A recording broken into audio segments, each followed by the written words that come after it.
Good afternoon, everyone. I'm Vice Mayor Cindy Claycomb, and I'm joined today by Morgan Gosha.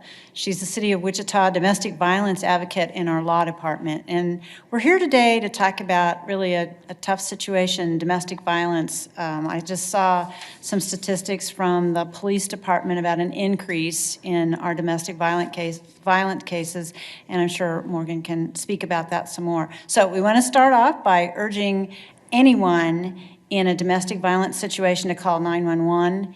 Even before the shutdown, our officers will, even during the shutdown, our officers are still there to help you. So we'll be answering your questions, so be sure to post those in the stream.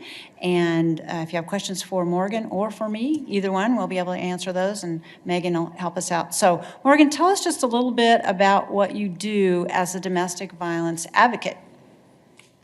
A lot of what we do in our office is educating victims on how the court process works. There's a lot of victims who've never been through the court process. So we explain every step of the way. We make sure that they understand their role within the criminal justice system. We provide information and referrals to the resources that we have here in Wichita.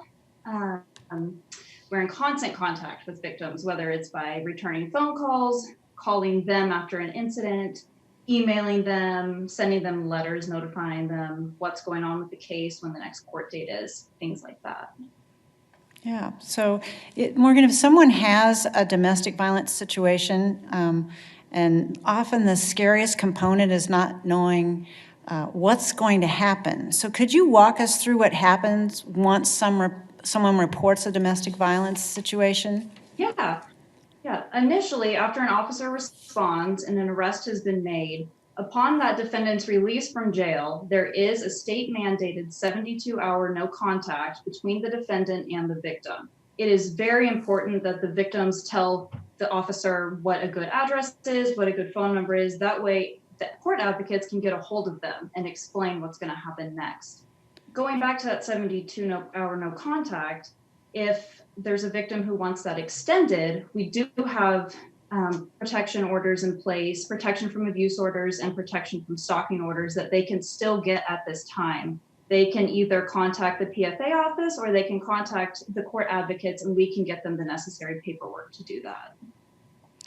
Okay, and one of the other barriers to an individual leaving a domestic violence situation is financial limitations. So what sorts of resources are available to someone who might need financial help or shelter or other things?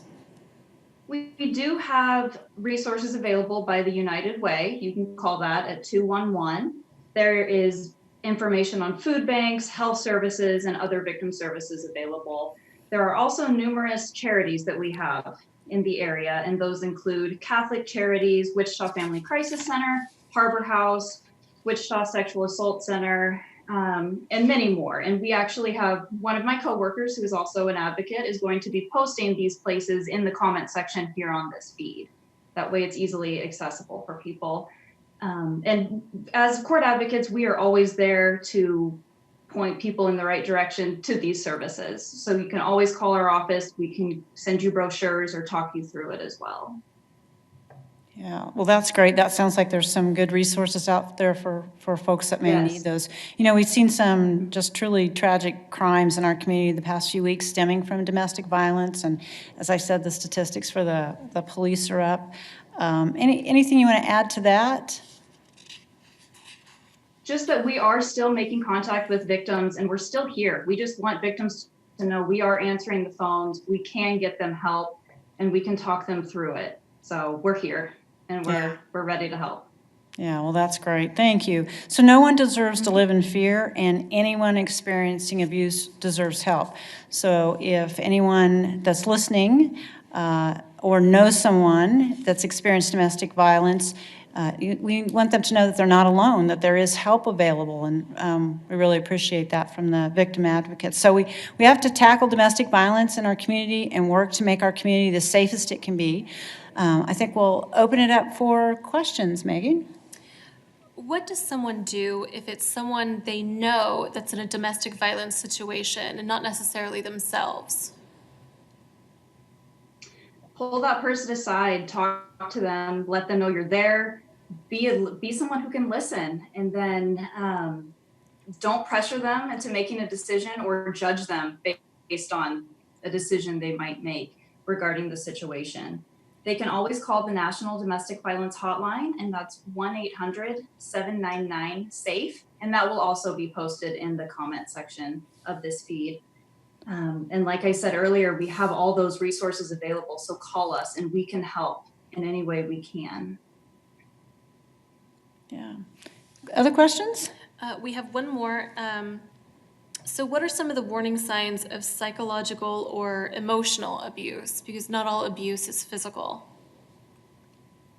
That could be signs of depression, anxiety, not being able to go out in public without your abuser with you, becoming withdrawn, maybe suicidal tendencies. There's lots of changes that take place with that. Signs of isolation, where, like I said, you can't leave without having the abuser following you, making sure you're with people they want you to be with, things like that. Yeah, so it sounds like we should all look for those signs to see if we can help someone. I think sometimes people are embarrassed, or they don't know who to talk to, and so they don't know what to do. And so I think, helping watch for some of those signs seems like a good thing to do. Yes, absolutely. All right. Anything else, Megan? That's all of our questions. Well, before we go, Morgan, could you please give us the phone number and the email that residents can reach out to if they need a domestic violence victim advocate? Yes, my number at the City of Wichita Prosecutor's Office is 316-268-4568. And then my email is going to be Morgan Gosha, so MGOSCHA @wichita.gov. And then I have the number for it, the PFA office, where you can get those protection from abuse orders. That is 316-660-5290. And you can also contact me at that number I listed to get those paperwork to turn in. Right. Thanks, Morgan. I think we have those up on the screen, so people can, if they didn't catch those, they can always back up and look at those. So thank you so much for joining us today. As I opened, I know it's a tough subject and something that we don't always want to talk about, but really important to talk about. So really appreciate you taking some time to communicate with our community. All right, so stay safe, Wichita. We'll see you next week.